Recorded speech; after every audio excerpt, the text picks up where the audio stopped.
bekas bos saya, Puan Zakashi. Bukan sekadar dia cerita masalah dia dengan tak selesai. Saya pun tak tahu lagi maju lagi kaya macam ni, rupanya masalah air sampai berbulan-bulan, sampai berminggu-minggu, berpanjangan. Ada tempat terputus bekalan air sampai berpuluh hari. Kata lebih maju, kata lebih kaya, kata menteri besar dia bagus. Tapi macam mana ada masalah macam ni, di mana negeri lain tak adalah masalah seperti ini. Masalah banjir, tadi pun sama juga. Ban pecah di langit berulang-ulang kali. Ada MB turun, MB tak turun. Maksudnya apa? Maksudnya tuan-tuan, dalam pilihan raya yang lepas, pengundi telah memberi begitu banyak kuasa, begitu besar kuasa kepada UMNO dan Barisan Nasional. Berapa kursi dia mereka menang? 40. Banyak. Sebab itu, sampai satu peringkat, Speaker Dewan Undangan Negeri panggil Menteri Besar turun, berulang kali pun tak turun. Sebab apa? Sebab 40 kursi besar, kan? Jadi dia tak kisah. Dia boleh tak pedulikan rakyat, dia boleh tak ambil kisah, dia boleh paksakan dasar-dasar yang orang Johor, bangsa Johor sendiri tak suka, betul? Sampai satu peringkat, Puan apa? Calon pun dipaksakan, sampai dia keluar daripada UMNO lah. Punyalah besar kuasa yang diberi dan oleh orang Johor kepada Barisan Nasional, pada UMNO, 40 kursi.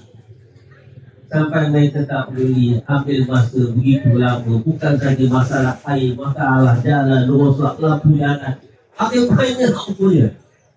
Tanah Felda, perumahan Felda, pembangunan yang tak sekata, selatan je, utara tak ada, pekerjaan anak muda, macam-macam.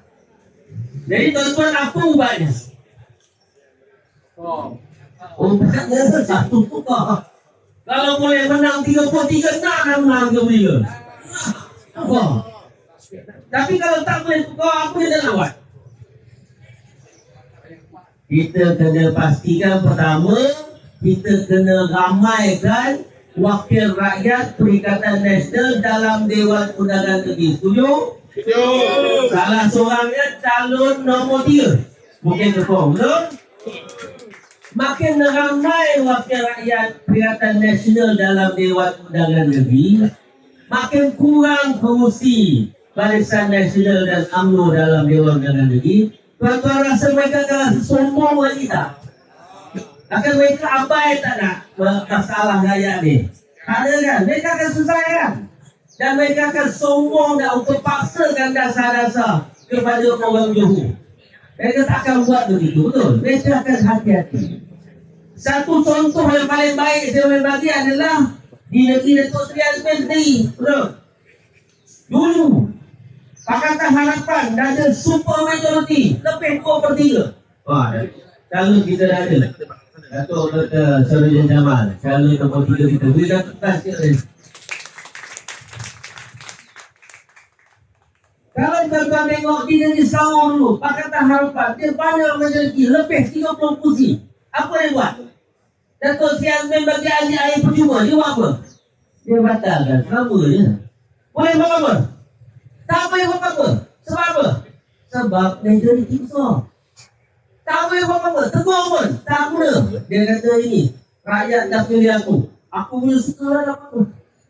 Jadi di Johor, matlamat kita adalah kita kena ramaikan wakil rakyat Perikatan Nasional. Boleh? Pesan kepada rakan-rakan kita dalam dunia, pesan pada rakan-rakan kita di Bukit Pasir, pesan pada rakan-rakan kita di dun-dun lain, kita kurangkan majoriti, kita kurangkan kursi Barisan Nasional dalam Dewan Undangan Negeri. InsyaAllah masa depan bangsa Johor dan negeri ini akan lebih baik lagi. Percaya tak percaya? Kalau tak percaya, tengok lagi sana. Teror tak betul bongkar ni. Wangi tak? Menteri Besar Maksud tadi. Tak berani betul. Jadi negeri Johor, kita kena cuba, kita kena usaha pastikan seramai mungkin wakil rakyat Perikatan Nasional diletakkan dalam Dewan Undangan Negeri. Boleh? Kalau boleh, alhamdulillah, kita undi calon kita, calon nombor 3, Dr. Sarudin Jamal. Pastikan kemenangan, bagi tahu kepada semua orang, besok inilah wakil yang akan berbahas, wakil yang akan menegur, wakil yang akan mengkritik, wakil yang akan bagi cadangan-cadangan yang berkas demi bangsa Johor dan negeri Johor. InsyaAllah. Perikatan Dahsyat, Perikatan dahsyat, Perikatan dahsyat. Bersatu Demi Johor, Bersatu demi Johor, Bersatu. demi Johor. Assalamualaikum warahmatullahi wabarakatuh.